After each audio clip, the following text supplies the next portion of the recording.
लुटाए जा, कदम कदम बढ़ाए जा, खुशी के गीत गाए जा, ये जिंदगी है कौम की, तू कौम पे लुटाए जा।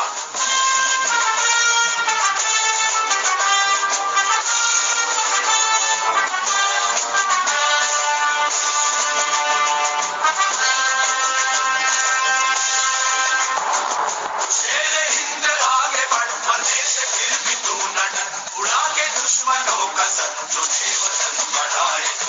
शेरे हिंद आगे बढ़, मरने से फिर भी तू न डर, उड़ा के दुश्मनों का सर, तुझे वतन बढ़ाए जा, कदम कदम बढ़ाए जा, खुशी के गीत गाए जा, ये जिंदगी है कौम की, तू कौम पे लुटाए जा।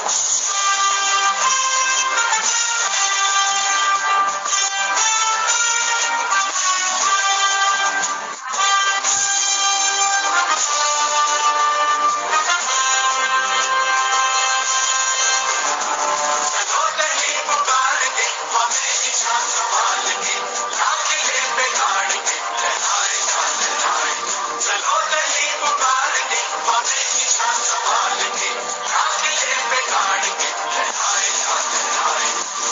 कदम बढ़ाए जा, खुशी के गीत गाए जा, ये जिंदगी है कौम की, तू कौम पे लुटाए जा। कदम कदम बढ़ाए जा, खुशी के गीत गाए जा, ये जिंदगी है कौम की, तू कौम पे लुटाए जा।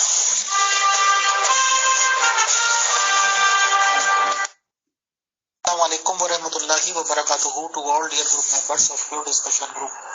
आज हम वेलकम कहते हैं, इस्तकबाल करते हैं अपने मसीही मेंबर जॉनसन मसीह साहब का, और उनसे बेसिक सवालात ये करते हैं। और अब इंशाल्लाह हम तमाम फिरका, तमाम रिलीजन से ये सवाल करेंगे, तमाम फिरकों के नुमाइंदों से, कि उनके क्या नजरियात हैं। मोहतरम जॉनसन मसीह साहब, आप आए, बातचीत करते हैं सर। शुक्रिया। जय मसीह की। जी शुक्रिया मीर फैसल भाई, खुदा में आपकी सलामती हो, खुदा आपको खुश रखें, शाद रहें, आबाद रहे, खुदा में हंसते मुस्कुराते रहे। वो खुदा जो ज़मीन व आसमान के खाल को मालिक हैं, जो इब्राहिम, इसहाक और यकूब के खुदा, मूसा के खुदा, एलिया के खुदा, हनूक के खुदा है, लेकिन मसीह खुदा में हमारे आसमानी पिता है। उस खुदा के नाम में आपकी फैमिली घराने की सलामती और तमाम ग्रुप मेंबरान को खुदा बरकत दे, आशीष दे, और खुदा सब की परेशानियों तकलीफों को दूर करे और उनको फजल और रहम और साया के नीचे रखें। जी मैं हाजिर हूँ, तो मैं सबसे पहले दुआ करता हूँ। खुदा ने मुझे मौका दिया था कि मैं आप खुदा यीशु मसीह की बातें शेयर कर सकूं, तो मैं दुआ करता हूँ। कुदूस कुदूस मेहरबान जिंदा जलाली बुजुर्ग आसमानी खुदा, हम आपका शुक्र अदा करते हैं कि हम आप जिंदा खुदा के मानने वाले हैं। आप जिंदा खुदा पर हमारा ईमान है, जो आसमान और जमीन के पैदा करने वाले। हम गैर मबूद की किसी की पूजा नहीं करते, बल्कि आप जिंदा खुदा की इबादत करते हैं, जिंदा खुदा के आगे झुकते हैं, क्योंकि खुदा आपके बगैर किसी और दूसरे के आगे झुकना शिर्क है, और दूसरे के आगे झुकना खुदा बाप आपकी तौहीन है।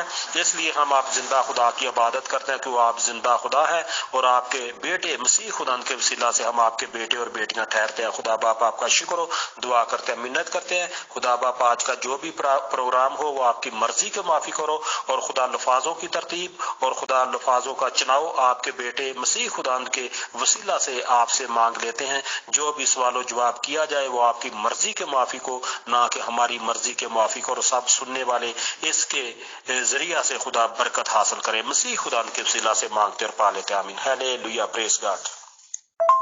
जी जॉनसन मसीह भाई, जय मसीह, आपका वेलकम है, और बिल्कुल आपने दुआएं की, इसके लिए बहुत बहुत ग्रेटफुल, थैंक्स सर। मेरा आज का छोटा सा सवाल है और थोड़े ही टाइम में पूरा हो जाएगा यीशु मसीह जी की कृपा से, कि जैसे कि यीशु मसीह साहब को दुनिया में आए हुए 2022 मान लीजिए आप 2000 साल के लगभग हो चुके हैं, तो आप भी मसीही मेंबर हैं। मैं सिर्फ ये जानना चाहता हूँ कि जैसे मसीही लोगों में आपस में शादी हुई, ये कोई मसला नहीं है कि लड़का लड़की अलग अलग, मतलब मसीही दोनों हैं, शादी हो गई जिस भी तरीके से होती है, मियाँ बीवी की तरह वो लोग रहने लगे साथ, बट खुदा न करे, खुदाई की मर्जी चलती है, आखिर में उनके पास किसी भी तरह की कोई औलाद नहीं हुई। ना कोई बेटा हुआ ना कोई बेटी हुई, और ये भी हो चुका कि लगभग ना उम्मीद हो चुकी वो कि अब औलाद नहीं हो सकेगी। बट जो लड़के वाली साइड है, लड़का हुआ या उसके माँ बाप हुए, वो ये कहते हैं कि भाई हमें तो वंश अपना आगे चलाना ही चलाना है, हमें औलाद चाहिए। तो अगर ऐसा कोई मसला क्रिएट हो जाए तो मसीही लोग क्या करते हैं, क्या उनकी हिकमत अमली होती है, क्या क्या उनकी बात होती है, तो प्लीज बताएं छोटी छोटी ऑडियोज में। बहुत शुक्रिया जी ब्रदर जी, thank you, God bless you. खुदावंद आपको बरकत दे, खुदावंद आपको हमेशा खुश रखे। तो जी ब्रदर जी, ये बात है कि मसीही घराने में जब शादी होती है तो बाइबल मुकद्दस पर हाथ रखकर इकरार किया जाता है कि खुशी गमी में, दुख सुख में मैं इसका साथ निभाऊंगा, और दोनों का हाथ बाइबल मुकद्दस पर रखा जाता है और ये इकरार किया जाता है और खुदा के सामने इस बात को माना जाता है कि हम एक दूसरे के दुख सुख में शरीक होंगे। तो ये है कि खुदा के हाँ औलाद होना ना होना ये खुदा की तरफ से है। खुदा देखें, वो बोलते हैं इब्राहिम को, जब खुदा ने कहा कि मैं आपको औलाद दूंगा, 75 ईयर्स के थे वो, तो खुदा ने उनसे वादा किया था। तो खुदा ने वो इब्राहिम जो थे वो थोड़ा दिल में करते थे कब औलाद होगी, मैं तो अभी बूढ़ा हूँ, लेकिन खुदा ने उनको औलाद दी।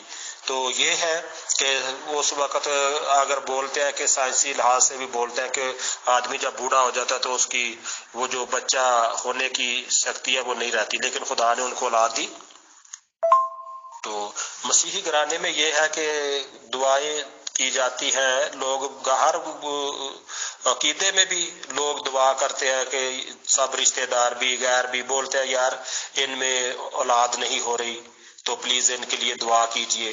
तो खुदा औलाद देते हैं, खुदा पत्थरों से भी इब्राहिम को बोलता है कि खुदा पत्थर से भी औलाद पैदा कर सकता है, आपने मेरी बात का क्यों शक किया या आपने क्यों इस बात को ना माना कि मैं आपको औलाद दूंगा। तो जब इसहाक होने से पहले खुदा ने वादा किया था तो खुदा ने उनको फिर औलाद दी।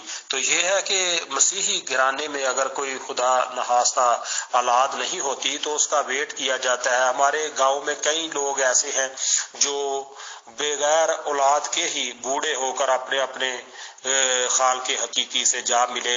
अभी बहुत से ऐसे जोड़े हैं उनके औलाद ही नहीं तो वो खुदा से जा मिले, लेकिन उनका कोई संभालने वाला नहीं था, तो लेकिन उनको खफनाया गया, उनको दफनाया गया। तो ये तो खुदा की तरफ से है। तो आगे आप सवाल कीजिए, फिर मैं आपको जवाब देता हूँ। Thank you, God bless you. जी मोहतरम जॉनसन मसीह भाई, ये तो बिल्कुल ठीक आपने कहा कि खुदा से दुआ तो हर एक आदमी करता रहता है, और जाहिर सी बात है कि अगर किसी के यहाँ इतनी कमी हो गई खुदा ना खास्ता कि भाई औलाद ही नहीं हो रही तो बिल्कुल दुआएं करेगा और जरूर मतलब ज्यादा ही दुआएं करेगा। बट दुआएं जैसे आपने कहा नहीं पूरी होती, और आपने खुद ये कहा कि कई जोड़े मालिक के हकीकी से जा मिले, यानी कि उनका डेथ हो गई, इंतकाल हो गया। बट आजकल भी आमतौर से क्या होता है कि मतलब अगर औलाद नहीं हुई तो इट मीन्स आप ये कहना चाह रहे हैं कि बस वो इसको खुदा की मर्जी मान लेंगे और मियाँ बीवी की तरह रहते रहेंगे, ना ही मियाँ बीवी में आपस में कोई तानाजनी होगी, ना ही लड़की को अपने ससुराल में ऐसी कोई बात सुनने को मिलेगी कि बांझ है और ये है और वो है, या किसी किस्म की कोई अलहदगी की नौबत नहीं आएगी, या ये कि वो कोई दूसरी शादी करने का नहीं सोचेंगे। क्या सिस्टम है सर, बताएं। शुक्रिया जी ब्रदर जी, thank you, God bless you. खुदावंद आपको बरकत दे, खुदावंद आपके साथ हूँ। जी मेरे अजीज, हमने बहुत से ऐसे जोड़े भी देखे हैं, मेरी नजरों से गुजरे हैं, तो आप खुद ये अपना हुआ है इत्तेफाक।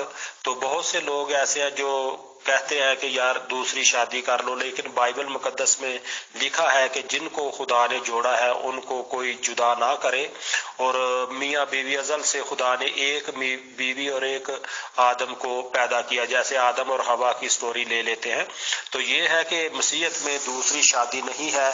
और मिसाल के तौर पे अगर कोई औरत जो है किसी के साथ, जैसे बहुत से लोग ऐसे हैं शरीयत से हटकर, तो बहुत से लोग खुदा का कलाम भी नहीं मानते, खुदा के हुक्मों को भी नहीं मानते। खुदा कहता है कि मुझे याद करो, मेरी नेमतों को ना जटलाओ, मेरी नेमतों को याद रखो जो जो मैंने आपको नेमत। लेकिन कोई लोग ऐसे हैं जो खुदा की नेमतों को, अभी लाखों करोड़ों अरबों खरबों लोग ऐसे हैं जिनके शिप हैं, बहुत से मिलियंस उनके पास प्रॉपर्टी है, लेकिन वो खुदा का शुक्र ही नहीं अदा करते। अभी देखें, मेरे पास खुदा ने मुझे वेल्डिंग की दुकान दी है तो मैं खुदा का शुक्र अदा करता हूँ, और मैंने कभी नहीं कहा बाहर जब पाकिस्तान में बोलता हूँ कि मुझे खुदा, मैं ये नहीं कहता कि मेरी वेल्डिंग की दुकान है, मैं बोलता हूँ खुदा ने मुझे वेल्डिंग की दुकान दी है, और बच्चे खुदा का शुक्र है मेरे बच्चे खुदा इधर लेकर के आए, तो मैं ये नहीं कहता कि मैं खुद बच्चों को इधर लेके आया, मैं कहता हूँ खुदा ने मुझे बच्चे इधर ला के दिए हैं, खुदा मेरे बच्चों को इधर लेके आया। तो बहुत से ऐसे लोग हैं जो शरीयत को तोड़ देते हैं, खुदा के हुक्म को भी तोड़ देते हैं और दूसरी शादी कर लेते हैं, जबकि खुदा के कलाम में दूसरी शादी नहीं है। हमें मसीहत में एक ही शादी का खुदा ने हुक्म दिया है। वो बोलता है कि एक ही बीवी रखो और एक ही मर्द जो है अपनी बीवी रखे, और औरत जो है एक ही मर्द रखे। ये खुदा के हुक्म की बातें हैं, खुदा के कलाम की बातें हैं।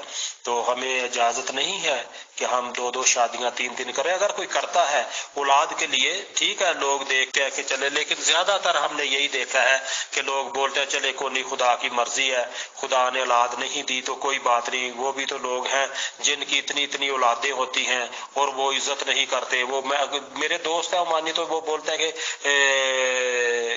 कम वलद मलन थे, तो मैं बोलता हूँ तनीन वलद, तो वो बोलते हैं कफाया, तो मैं बोलता हूँ हाँ कफाया, तो वो बोलते हैं कि मैं बोलता हूँ हुई अशरा वलद, अशरीन वलद, खमताशर वलद मगूद, लेकिन माफी एहतराम मुंह फायदा, हाजा वाहद वलद मगूद हुआ एहतराम तो कफाया। वो बोलते हैं जेन जेन जेन वागी जेन अबू शरम अंते जेन वागी जेन हाजा कलाम अंते जेन। तो मैं उनको बोलता हूँ कि 10 भी बेटे हूं तो वो एहतराम ना करे, अगर एक ही बेटा है तो वो एहतराम करे, तो वो सही नहीं है। तो वो बोलते हैं ये आप बात सही कर रहे हो। तो लोगों की कितनी कितनी लादे होते हैं, लेकिन माँ बाप जो है वो बेचारे बहुत तकलीफ में होते हैं, औलाद उनकी सुनती नहीं। अगर एक ही बेटा है तो वो प्यार करने वाला बाप से तो वो सबसे बेस्ट है। खुदावंद आपको बरकत दे। खुदावंद आपके साथ और सवाल कीजिए। जी मोहतरम जॉनसन मसीह भाई, आपकी बातों से साफ ये पैगाम आ रहा है कि जब एक बार शादी हो गई तो एक ही बीवी होगी मसीही लोगों में, और औलाद हुई, बेटा हुआ, बेटी हुई या औलाद बिल्कुल नहीं हुई, ये खुदा का फैसला सोच के वो मान लेंगे और किसी भी तरह का ना कोई अगला कदम उठाते हैं जनरली तौर पे, और ना ही दूसरी शादी का सोचते हैं। और आपने ये भी कहा कि अगर कोई करता है तो वो अपना गैर शरई काम करता है, आपके हिसाब से वो तो उसकी मर्जी है। बट मसीही लोगों में औलाद होने ना होने से इसका मतलब कोई फर्क नहीं पड़ता और किसी तरह का भी ऑप्शन वो अपनाने की कोशिश नहीं करते। आपने ये जानकारी दी, मैंने आपसे टाइम लिया था कुछ टाइम के लिए, तो बहुत शुक्रिया। फिर किसी सेशन में दोबारा मुलाकात होती है सर। थैंक यू जी, थैंक यू ब्रदर जी, बहुत बहुत बहुत ज्यादा शुक्रिया। Thank you, God bless you. खुदावंद आपको बरकत दे, खुदावंद आपके साथ, और खुदावंद अपनी रहमतों के दरवाजे, अपने फजल, अपने करम, अपने साए खुदावंद हमेशा आप पर, आपकी फैमिली घराने पर रहे, और खुदावंद आपकी फैमिली पर खुदा हमेशा अपना साया रखे और कोई भी कमी घाटी ना आपको ना आपकी फैमिली घराने को आने दे। मेरी दुआएं हमेशा आपके साथ हैं। थैंक यू, आपने हमें ये टाइम दिया। तो मुख्तसर 2-3 वॉइस में आपने ये हमसे बातें की। खुदावंद आपको बरकत दे। और जितनी भी बातें हुई खुदा के कलाम में से हुई, हमने खुदा के कलाम से हटकर कोई बात नहीं की, क्योंकि कलाम मुकद्दस ही को हम अव्वल तरजीह देते हैं और खुदा के कलाम ही को हम अव्वल मानते हैं, क्योंकि खुदा का कलाम के बगैर हम ना चल फिर सकते हैं, क्योंकि हमारा उठना बैठना, चलना फिरना, खाना पीना, बोलना खुदा के कलाम से होता है। तो हम खुदा से बहुत प्यार करते हैं, इसलिए खुदा ने हमें ये नेमतें दी हैं। खुदा का शुक्र हो। थैंक यू, आपने टाइम दिया। God bless you.